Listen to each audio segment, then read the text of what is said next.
keep calling, I ain't picking up. Through with conversation, done with games, now you know I'm giving up. I didn't have to be like this, but you made me. You got everybody around me out here thinking I'm crazy. Now our past changed our future, and that's breaking my heart. It's me, SimbaTv. Bang!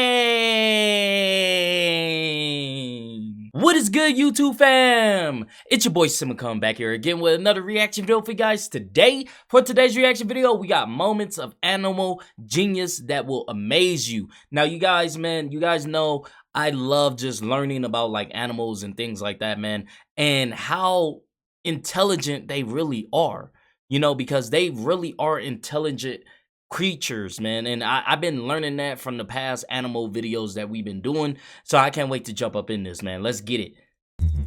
When you're an animal living in the zoo, you can appreciate the fact that you don't have to forage. You don't even need to fight over food with anyone. People will provide you with everything you need. Just grab and eat it. But prairie dogs at the St. Louis Zoo in Missouri faced an unexpected problem. When a prairie dog picked up a nut and was about to eat it, a starling suddenly showed up and snatched the nut. However, the rodent wasn't too upset about it. It didn't even try to stand up to the bird. It just surrendered the nut, and that was the end of it. This is most likely because prairie dogs eat a variety of food pellets and fresh vegetables. In the zoo, they have plenty of food, which means they don't mind sharing it.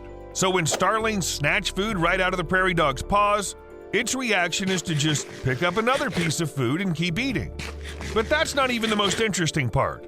For some reason, starlings never pick up food from the ground, even though there's plenty of it around. They'll wait for the prairie dog to do it. It's not clear why they behave like this. Maybe someone else's food is just more delicious. That's true, Compared man. to this, the behavior of... I mean, you ever had your mom like cook you something and then you try to cook something or the same thing and it don't taste the same? You feel me? Like that, I think that's what they're thinking. It's like, you know, it tastes better when it's coming out of your hands, you know, so I'm gonna take it right out of your hands. of herons in Kruger National Park seems very polite and really clever. Herons have learned to land on the backs or heads of hippos when they cross water, but these birds don't do this just to get from point A to point B without wasting too much energy. Although this really looks like they're hitching a ride.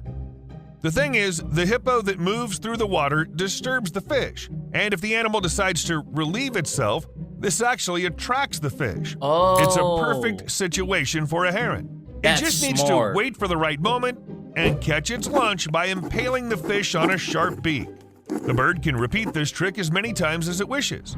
Good thing that hippos aren't interested in fish. They just mind their own business. Dolphins are a completely different matter, though. Strand feeding is a unique strategy used by Atlantic bottlenose dolphins in the salt marshes of the southeastern USA. Dolphins strand themselves, raising a wave with their noses, and then calmly eat the fish pushed ashore by the wave. Well, where can the fish go from the shore? Unless birds are fast enough to eat it, and they actually keep an eye on dolphins and their prey. Great egrets know exactly what dolphins are doing, so as soon as they see that strand feeding has begun, they immediately join the party. Compared to bottlenose dolphins, herons have some advantages. At least they're faster when it comes to foraging on land, which means that all they have to do is be in the right place in the right time. Dolphins, of course, aren't happy with what's happening, but what can they do? That's a lot of fish. Scientists have even estimated that great egrets steal enough food from bottlenose dolphins to sustain themselves, and they don't really have to hunt on their own. Dolphins do all the work for them. That's smart, man. Work smarter, not harder. That's what I'm talking about, man. Like these animals really be intelligent. Like they learn how to survive and they learn how to, you know, not create so much more stress on them on themselves for hunting. You know, like if you can just sit back and relax and have someone else do the hunting for you and you just scoop in and just kind of be like, all right, you know, I got my little piece, got my little meal for the day. Why wouldn't you? But perhaps you can forgive the great egrets for such behavior. After all, they're not stealing from their own kin. Unlike blue jays, these small birds with a wide vocal repertoire are known for their ability to mimic other birds, especially when it comes to the voices of hawks. Of course, we can't know for sure why they do this, but ornithologists have done research and found two likely reasons. The first could be alerting other blue jays in the area about the presence of a hawk nearby. It's quite logical, and that's very nice of blue jays. Kudos to them. The second reason for this behavior could be that perhaps mimicking the hawk's voice is a way to trick other bird species into believing there's a hawk nearby. What for? Well, imagine the birds realize the deadly threat is somewhere near. Naturally, they immediately fly away from their spots, abandoning everything, including their food. The blue jays take advantage of that. They can calmly eat someone else's food without wasting energy on fighting for it. Oh, that's crazy. While blue jays deceive other birds, ravens have learned to use tools. Or to be more precise, it's the vultures who've learned to use the tools. The ravens are just using the vultures. Brown-necked ravens love to eat ostrich eggs. But here's the problem. The shells of these eggs are so thick that even a pair of ravens working together can't puncture them. But they don't really have to because they have vultures. These birds pick up rounded stones in their beaks and hammer the eggshells until they crack and then eat the deserved spoils. If, of course, they're fast enough. Brown-necked ravens keep a close eye on the vultures and often wait for the vultures to crack the shell. After that, they fly closer and drive the vultures away from the egg. The nutritious contents of the egg now belong to the ravens. And as for the vultures, the only thing they get is an audience award for being so smart. Too bad they aren't too cunning. But enough about the birds. Let's talk about something else for a change. Oh, that's right, otters. Otters love fish and are good at catching it in rivers. But if there's a chance to get easy prey, why not use it? Facts. Apparently, one river otter thought so and got into the Vancouver Chinese Garden where it stumbled upon a pond where famous koi fish were swimming. You probably saw them. These are beautiful and colorful creatures. Just imagine how delighted the otter was when it discovered more than a dozen large, delicious koi fish in a closed pond. No one had any idea how the otter got into the garden at all, but it was in no mood to leave. The staff tried to lure the predator with chicken, but the otter ignored it. It just liked koi fish better. By the way, one of the dead fish was 50 years old. Wow. But this, of course, didn't bother the otter. No respect for the elders. Nice. But on the other hand, it's hard to blame the otter. Naturally, it finds koi fish really delicious. The eating habits of Amphotis marginata beetles are much harder to comprehend because these little guys get most of their food by causing the ants to vomit into their mouths. I gotta say that I'm sorry, what? because these little guys get most of their food by causing the ants to vomit into their mouths. I gotta say that this ant behavior can be observed in many ant species. These insects feed other members of their colony by regurgitating into each other's mouths. But the thing is, this is a type of behavior that is common for ants. You wouldn't expect it from, say, beetles. Nevertheless, the beetles ambush the ants next to the paths they walk on, then caress them with their antennae and do other rather weird things. Perhaps this can be best described as the seduction of the ant, as a result of which the beetle makes the poor ant vomit and then enjoys lunch. Nature, you are weird. Yeah, you can say that again. But when it comes to insects called Panorpa scorpion flies, I have no questions at all, except perhaps one.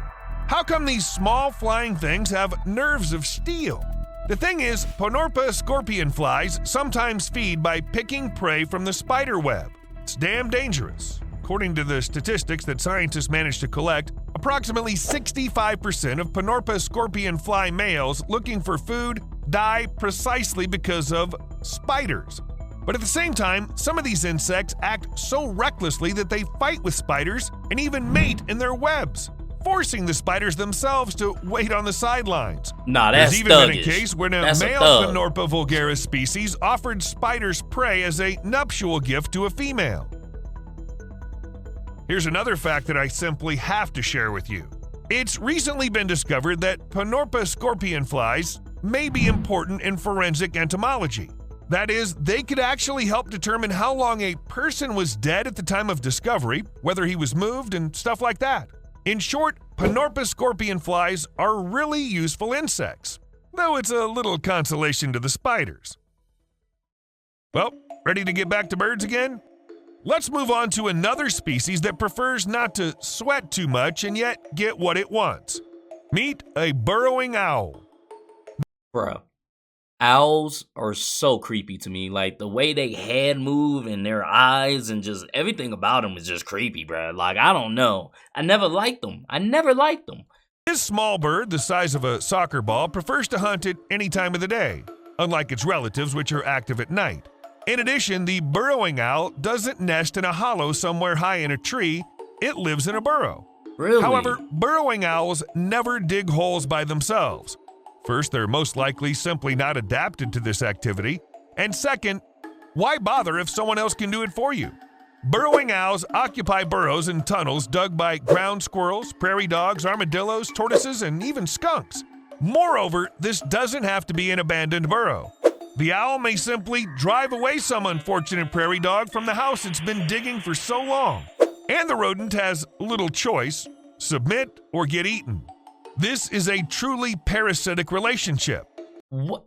That little ass owl can eat that big ass thing? Nah, bro. I don't believe it. I don't believe that. That's crazy. That is crazy. You learn something every day because I did not know that. Like, that thing is not huge at all.